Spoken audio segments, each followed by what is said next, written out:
এবারে 3 নম্বর, প্রথম হচ্ছে আমাদের মাতৃদেব ভব, তারপর হচ্ছে পিতৃদেব ভব, তারপর আচার্য দেব। 3 নম্বর আচার্য।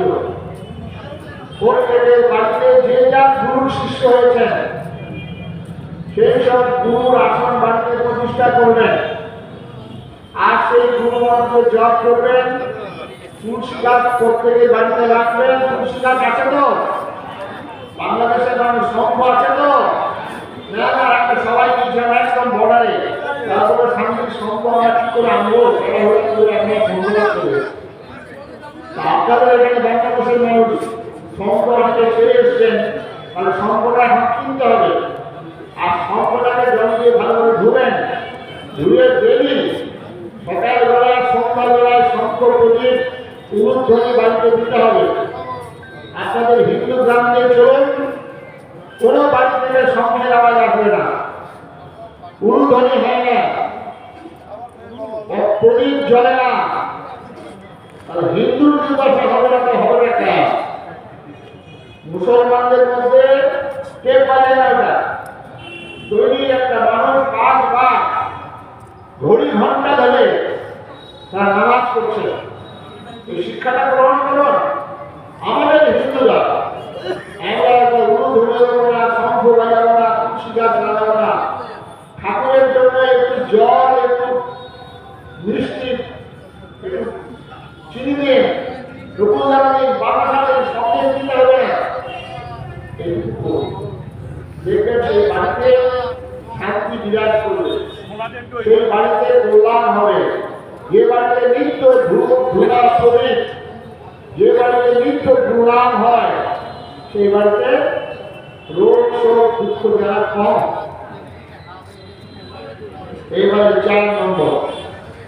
4 নম্বর দিদি হয়তো রাগ করবেন, আপনারা এবারে 4 নম্বর খুব সহজ।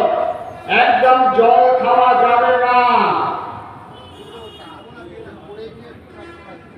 কি বলছেন সাধু বাবা? জল না খেলে মানুষ মারা যাবে। জলের আরেক নাম তো জীবন। যে জল খেলে আপনার বাড়িতে রাজা হয়ে যায়, ঢুকুন ঢুকুন করবে। যে জল খেলে আপনার বাড়িতে অশান্তি, নেশা করা যাবে না, কোন প্রকার নেশা করা যাবে না আপনি যদি হিন্দু হন। আজকে যারা আছেন, যারা বিড়ি সিগারেট খান, আজ থেকে সংকল্প গ্রহণ করুন ওটাকে ছাড়তে হবে। 5 নম্বর, এতক্ষণ যাবৎ আপনারা যা পরীক্ষায় প্রশ্ন করলেন, উত্তর একটাতে হাফ নম্বর পেয়েছেন। এইবারে 5 নম্বর হচ্ছে আয় বুঝে ব্যয় করতে হবে প্রত্যেককে। আয়ের অতিরিক্ত ব্যয় করা যাবে না। নরেন্দ্রনাথ দত্তের নাম কে জানেন? হাত তুলুন। সবাই তুলতে পারবেন না, একটা বাঙালি হিন্দু। নরেন্দ্রনাথ দত্তের নাম হচ্ছে স্বামী বিবেকানন্দ।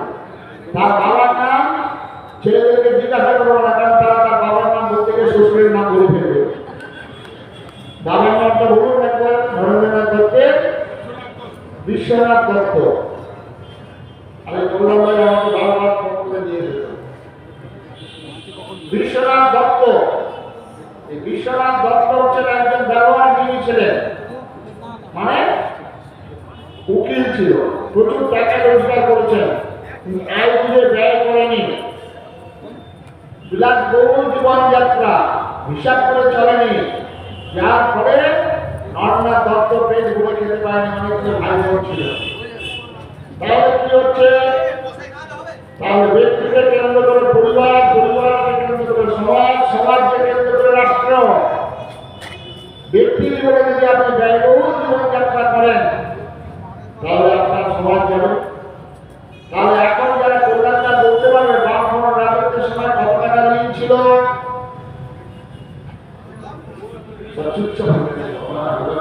কোন দিকে যাচ্ছে? হ্যাঁ, আমি কোন দিকে যাচ্ছে?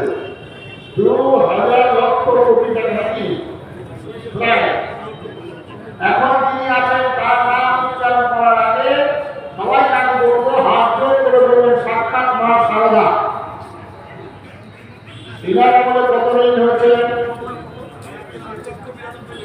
কেন হলো? ওই একই কারণ, আয় বুঝে ব্যয় না করা। তাহলে আয় বুঝে ব্যয় না করতে গেলে কি করতে হবে? মনের চাহিদাকে কমাতে হবে, লোভ কমাতে হবে। এই লোভ আর মনের চাহিদা যদি কমানো না যায়, তাহলে আপনি এক ব্যয় সীমায়িত করতে পারবেন না। তারপরে বাড়ির বৌমা মায়েরা, আপনারা অধিকাংশ ক্ষেত্রে এর জন্য দায়ী।